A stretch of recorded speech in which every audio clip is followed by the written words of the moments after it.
देखिए हम लोग यहाँ तक देख चुके थे म्यू इज इक्वल टू क्या होता है m1 m2 बटे में m1 प्लस में m2। अब अतः अणु की काल्पनिक गति का समीकरण निम्न होता है। तो देखिए गति का समीकरण क्या होता है, कुछ इस प्रकार से होता है म्यू डी स्क्वायर आर बटे में डी टी का square is equal to minus के आर माइनस में आर जीरो होता है।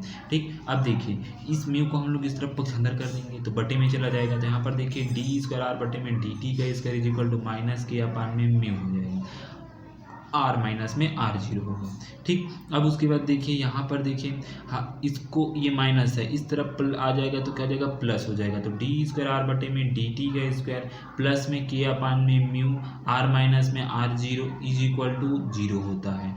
ठीक, अब उसके बाद देखिए यहाँ पर क्या आता है डी स्क्वायर आर बटे में डी टी का स्क्वायर प्लस में देखिए ठीक के अपान में म्यू का मान क्या होता है ओमेगा स्क्वायर के बराबर होता है, इसको याद रखना है। Omega square is equal to क्या होता है के अपान में म्यू होता है, तो ओमेगा स्क्वायर का मान रखेंगे तो plus omega square R minus में आर जीरो हो गया इज इक्वल टू जीरो, समीकरण 2 दे देंगे। ठीक, अब उसके बाद देखिए यहाँ पर देखिए आगे क्या होता है यहाँ पर। ठीक, देखिए यहाँ से यहीं पर समझिए इस स्क्वायर को हम लोग इस तरफ पक्षांतर करेंगे, स्क्वायर इस तरफ जाता है तो क्या होता है ऋण में हो जाता है। ठीक, ऋण में हो जाता है तो देखिए ऋण में होगा तो यहाँ पर देखिए इसी को हम लोग वहाँ पर किए हैं। ठीक, देखिए समीकरण 2 सरल आवर्ती दोलित्र का अवकल समीकरण है, अतः परमाणु के कंपन की कोणीय आवृत्ति समीकरण 3 से ओमेगा इज इक्वल टू ऋण के अपान में म्यू समीकरण 4 दे देंगे, तथा अणु के कंपन की स्वाभाविक आवृत्ति mu zero is equal to क्या होता है, mu zero is equal to क्या होता है ओमेगा बाई 2 पाई होता है। तो देखिए इसको याद रखना पड़ेगा, ये भी सूत्र है। ठीक, अणु के कंपन की स्वाभाविक आवृत्ति mu zero is equal to क्या होता है ओमेगा बाई 2 पाई होता है। तो ओमेगा का मान हम लोग इसमें क्या रखेंगे देखिए ओमेगा का मान जब हम लोग रखते हैं तो mu zero is equal to क्या होता है ऋण के अपान में म्यू बटे में क्या होता है 2 पाई होता है। ठीक, अब उसके बाद mu zero is equal to होता है 1 अपान में 2 पाई हो गया, ऋण में क्या हो जाएगा के बटे में म्यू हो जाएगा, समीकरण 5 हो जाएगा। ठीक, अब उसके बाद देखिए यहाँ पर जहाँ म्यू इज इक्वल टू अणु का समानित द्रव्यमान है, इस प्रकार द्विपरमाणिक अणु की काल्पनिक गति को 2b आवृत्ति के सरल आवर्ती दोलित्र के समान माना जा सकता है। क्वांटम यांत्रिकी के अनुसार दोलित्र की काल्पनिक ऊर्जा, ठीक क्वांटम यांत्रिकी के अनुसार ठीक कंपन कर रहा है। ठीक, जैसे कि यहाँ पर देखिए यहाँ पर हमारे पास क्या तरंग है, ये तरंग क्या है कंपन कर रहा है, तो इस कंपन कर रहा है इसकी क्या देखेंगे आंतरिक मतलब ऊर्जा देखेंगे, कंपन क्यों कर रहा है उसकी ऊर्जा का हम लोग क्या देखेंगे फार्मूला देखेंगे, फार्मूला। ठीक, फार्मूला देखते हैं तो यहाँ पर देखिए फार्मूला को जब देखते हैं तो यहाँ पर देखिए तो देखिए e n is equal to क्या होता है एन प्लस में 1 बटे में 2।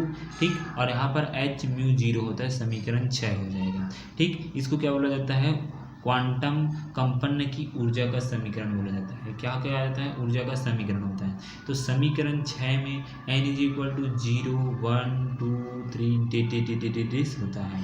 ठीक, अब देखिए इसमें हम लोग 1 0 मान रखते हैं। ठीक, n में 0 मान रखते हैं तो देखिए n का मान 0 होगा तो 1 बटे में 2 h म्यू 0 हो जाएगा। उसी प्रकार देखिए E1 का मान रखते हैं तो E1 का मान रखेंगे तो क्या हो जाएगा E1 इज इक्वल टू 3 बटे में 2 h म्यू 0 हो जाएगा। उसी प्रकार E2 रखते हैं इज इक्वल टू 5 अपान में 2 h म्यू 0 हो जाएगा। उसी प्रकार E3 रखते हैं 7 अपान में 2 h म्यू 0 हो जाएगा। उसी प्रकार E4 रखते हैं इज इक्वल टू 9 अपान में 2 h म्यू 0 हो जाएगा।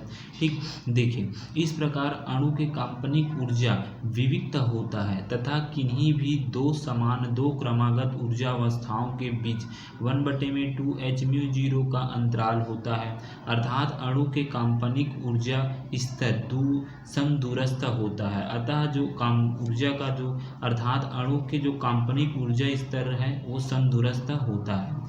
ठीक, तो यहाँ पर देखिए उसी को और बढ़ाते हैं तो देखिए जब ऊर्जा स्तर के रूप में इसको हम लोग देखते हैं तो कुछ इस प्रकार से बनेगा 9 बटे में 2 h म्यू 0। ठीक, 7 बटे में 2 h म्यू 0, 5 बटे में 2 h म्यू 0, 3 बटे में 2 h म्यू 0, 1 बटे में 2 h म्यू 0। ठीक, जहाँ पर n is equal to 4, n is equal to 3, n is equal to 2, n is equal to 1, n is equal to 0। इस प्रकार को आपको यहाँ तक बनाना है। ठीक, आगे की वीडियो हम लोग क्या देखेंगे, घूर्णन ऊर्जाओं का क्वांटमीकरण, शुद्ध घूर्णन वर्ण क्रम को, इसको हम लोग देखेंगे आगे की वीडियो में। ठीक, यहाँ तक आपको समझ आ गया होगा। ठीक।